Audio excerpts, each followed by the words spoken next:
Welcome to Beyond the Standard. This is episode 2, Molding Minds with Music. I'm David Coto. And I'm Maria Hagon. In today's episode, we'll be interviewing a special guest dealing specifically with music in the classroom and how music can be used to meet your students' developmental needs. Our special guest today is Miss Brenda Lamaldi. Miss Brenda is an early childhood music specialist with over 28 years experience working in early childhood education. As a music specialist, Miss Brenda focuses on supporting teachers on how to use music and movement to aid children's development. We are so excited to have her with us today. Let's welcome Miss Brenda. And so this specific newsletter that comes out in December, we're doing it on meeting children's developmental needs. And as soon as, as we were talking about it, I was like, I really, you came right into my mind because I know, what you've been doing. And I was like, we got to talk to Miss Brenda. We have to get her here. Sure. So my name is Brenda Lamaldi. I'm currently in my 3rd year at North Brunswick Public Schools. I am their early childhood music specialist. Lots of fun. It's different in the sense that I get to see the children every day. So it's a little bit different. It gives me more of the opportunity to really strengthen those relationships with the kids, get to know them really well, and be part of their everyday. I've been teaching this is my 28th year teaching. And aside from that, I've spent 7 years teaching and director of an early childhood music and movement program, which Miss Maria was there with her kiddies, and lots of fun. So I've been in a variety of early childhood settings most of my life at this point. Yeah. I remember when my kids took the music together class with you at the farm. That was so much fun. So much fun at the farm. Yeah. So, to kind of get talking more into music, why, in your opinion, why is music so important for teachers to use in the classroom and in schools?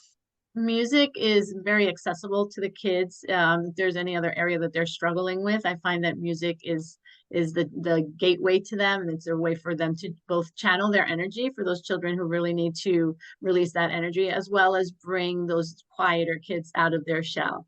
Music addresses all of the areas of development in children, from physical development, cognitive, and social emotional development.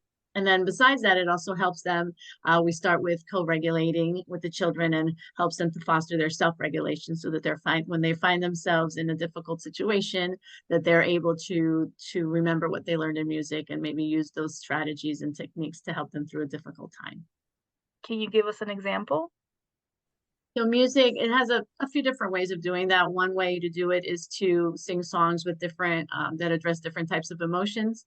Sometimes when children are having a challenging time, it's because they're unable to express what they're feeling, if they're feeling upset or angry or frustrated. So you can take a song like If You're Happy and You Know It, and instead of singing about being happy, you can substitute those words with different emotions. And then again, I show the visual to go along with it. So what would you do if you're feeling angry? You might want to stomp your feet. And if you're sad, you might want to cry. So that way, when the children are in that moment, they're able to express themselves better and relate back to that. I feel angry, I feel frustrated. What is your goal when you do that? I help them to be more aware of how they're feeling and to make the association between their mind and their body.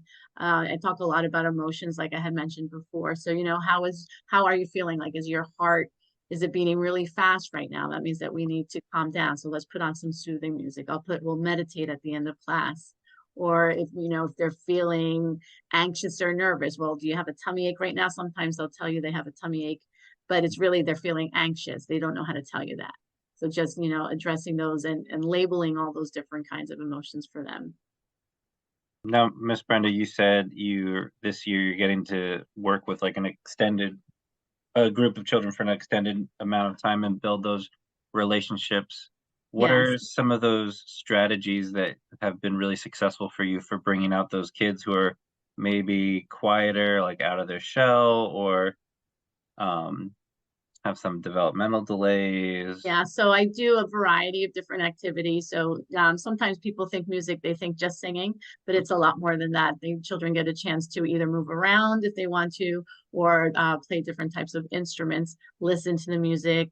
I have different props like puppets, musical stories. So children, they might not want to participate in all of the activities, but most of the times there's an activity that they do like and they gravitate towards. Do you find repetition helps Absolutely. those children who are Yeah. Or apprehensive. Sometimes as grown-ups, sometimes we feel like we get bored with a certain routine or anything, but it's very super important for the children to make sure that they're following a routine and they follow the structure and to repeat it, because you can take one given song and you can change the activity of it. You can sing it one day, you can move to it another day, you can play instruments another day, act it out. There's a variety of things that you can do with any given song so that you're not, you're delving deeper into it. Do you ever like ask the teachers of the classes that you work with kind of like what units of study they're on, or and like Yes. bring that into the classroom Yeah, as well? so currently we follow the creative curriculum in North Brunswick. Mhm. And in the beginning of the year, we did a lot of getting to know each other, our community. So we did a lot of community building activities with them. And currently we're on the tree study right now. So I Oh. try to do that as well. I think one of my favorite music together songs about leaves was the leaves are falling Yeah, gently floating. exactly. Very good. Yep. And they also That's have the the owl, the one little owl in the big oak tree. So we've been doing Oh, that one. wonderful. Yeah, I love how you can really like what you're talking about is you can apply music to anything that Yeah, you're yeah. singing. You can. And that's the best strategy, is to infuse it and not to consider it as a separate subject area, just to infuse it throughout the day. So how do you propose that teachers use music throughout the day, right? Instead of just having like a set music time, Mhm. but like, it's part of a schedule. Like how could teachers do it, as part of Music it? helps a great deal with transitions. Transitions are a time when you find those challenging behaviors, because anytime there's that empty space of time.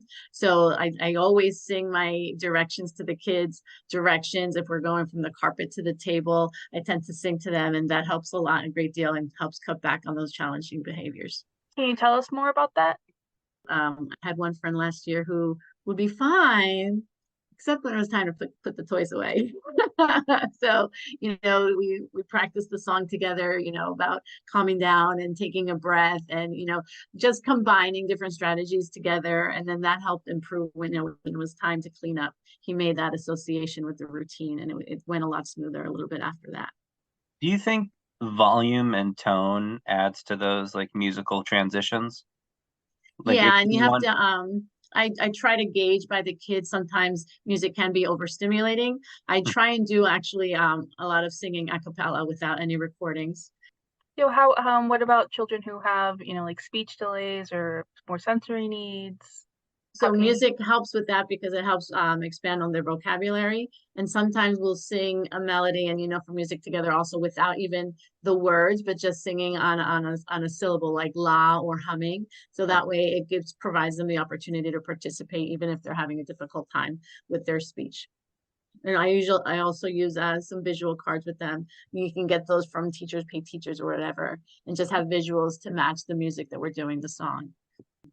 do you have a specific activity for sometime like creating your own songs? I know you talked a little bit about incorporating lessons, like your lesson plans into like maybe already Yeah. existing songs like Twinkle Twinkle, Little Star. Right. Like, Yeah. So you would do it a couple of different ways. You can do it through movement by just having them create different movements to the songs that they already know. We can use familiar melodies that they know and then change the words to it also. And then even if you just take you give them the starting note, and especially with like instruments that they can see, they're like xylophones, but you can take each individual bar apart. So if they just rearrange it their own way, then they're actually creating the melody that way. It doesn't have to be, like anything like extravagant, just, as long as that they feel that they're being part of the creative process. yeah. They get a lot of pride in that. And sometimes like you have to catch the kid like right when they're at like that one moment, like when they Yeah. start singing or humming. Yeah. It's Your like, oh, what was opportunity that? to, Let's do it again. Yeah. oh, I like that. Yeah, Yeah. can you do that Yeah. again? Yeah. What should we do next? Yeah. What are some strategies that you use maybe involve like teachers in the classrooms, just like having them learn their parts or Yeah, even just showing them that when they're playing music, it doesn't have to be, sometimes they resort to like a YouTube video, which is fine every once in a yeah. while, but you can just play music if you have a Bluetooth speaker, and just any style of music, trying to introduce the children to different genres, different cultures of music, especially to represent the community that you're in. And even if you're just, one strategy is just tapping the beat of the music, that helps a lot with self-regulation, with early reading, with fine and motor skills. So just tapping the beat to the music is very influential to the way the children learn. I love that. You don't need to be a Celine Dion to No, you do not. sing the song. Yeah, Interaction is the most important. absolutely. Yeah. And just showing that you're enjoying the music, as long as you're having a good time. Sometimes we forget to be silly with the kids, and they really enjoy that. What strategies do you use to tie culture in with music?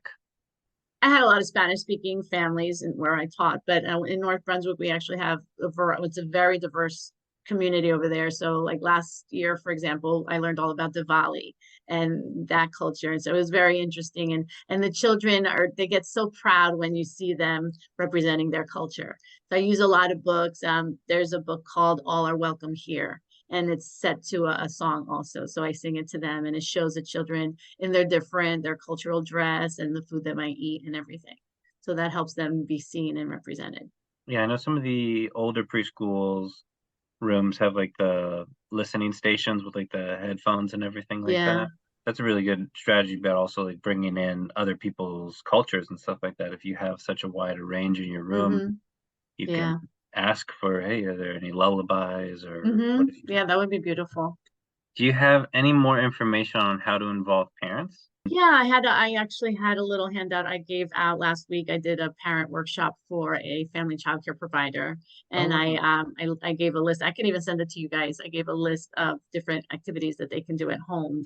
You can use it a lot during, again, the transitions at home, like even from waking up in the morning to brushing your teeth, or it's time to pick up your toys, or time for bed. All different routines that you can implement music in there to make the transition a little bit easier.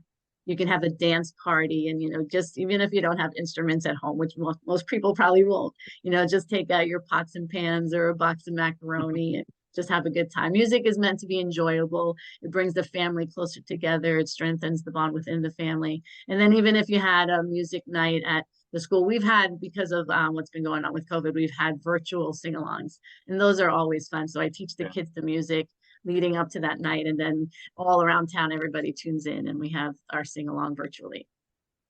It's a way to bring the community together. That's great. Well, one thing I have a 3-year-old, and definitely getting dressed in the morning has become put your shirt on. There you go. And sometimes she's like don't talk to me before I have my daughter's like that. And she's like, Dad, no singing right now. Yes.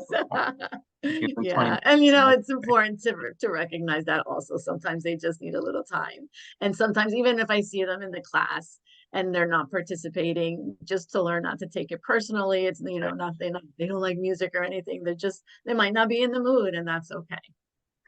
Yeah, I've had students like that when I was teaching and we were doing the Music Together program for like, if it was like a 5-week program, for the first 4.5 weeks, I had like a student who wouldn't want to sing or do anything. And on like the last day of the class, they're like singing all the songs. It's through osmosis. Yeah. I had one little guy, same thing. Like he would not come join us at circle time or anything. He just wandered around the room, and then come nap time, he wouldn't sleep. But that was when he was singing all the songs that I did that day. Yeah. So it shows even if they're not participating, they're still taking it in. They're taking it in. They're absorbing it. Yeah. Yeah, because they soak up the music. My daughter comes home like every day and sings all the songs that they sing at school. I'm like, I don't even know where you learned that. Yeah. What are specific activities you would recommend for teachers to start incorporating music right now? I think even before singing, because sometimes teachers can be apprehensive of even singing, is to just, tapping the beat, putting any music on and tapping the beat. That's the foundation of music making. And it'll help, with the other aspects, like I had mentioned before, like their gross motor skills and early reading skills. So just tapping the beat to the music. And then even if you're not comfortable singing, even chanting any, nursery rhymes, that we used to sing, even if you want to just chant it, hickory dickory dock, the mouse ran up the clock, and just keeping them to keep that beat while they're saying it. It exposes them to language, it exposes them to rhyming and feeling the beat and focusing and engaging in the different chants. You can play music while the kids are working, while they're in centers, just play different music in the background. You can have calming music at the end of the day to kind of just close it and bring when I push in, I always make sure I bring that energy level back down. So we will meditate. We'll do a couple of yoga poses before I leave to just help them feel centered again. And, just, even listening to different sounds, like if you go on a nature walk, like what do you hear? If you put it together, and then, what do we have that can represent the wind or, the birds singing, and then just combining it all together and making your own little composition. I mean, thank you so much for your insight, Miss Brenda. You're It's been a very really welcome. fun conversation. It's a good way to start the rest of the week and thinking about all the things that you can do and how quickly you can add music into your room. It doesn't have to be Very you simple. don't need any training or just. I can send you. I have a handout for teachers and one for parents I can send you. Miss Brenda, how can people contact you if they want to learn more? I've been offering professional development and presenting at conferences for about the past year. So I created my company, Musically Mindful, to be more aware and offer music activities with more intention and more purpose. So you can contact me at musicallymindful.com. You can find me on Instagram, Facebook, and TikTok. Thank you very much, Miss Brenda. Thank you very much. Thank you again for joining Beyond the Standard. I'm David Coto. And I'm Maria Hagon. Remember, you heard it here. You don't need to be Celine Dion to start singing, dancing, or using music in your classroom. Music helps children regulate their emotions, and when you use music, you're helping support children across all developmental domains. Best of all, music helps bring people together. Thank you again. Happy musicking. Happy musicking. Don't be afraid to get loud. Yeah, that's a good one.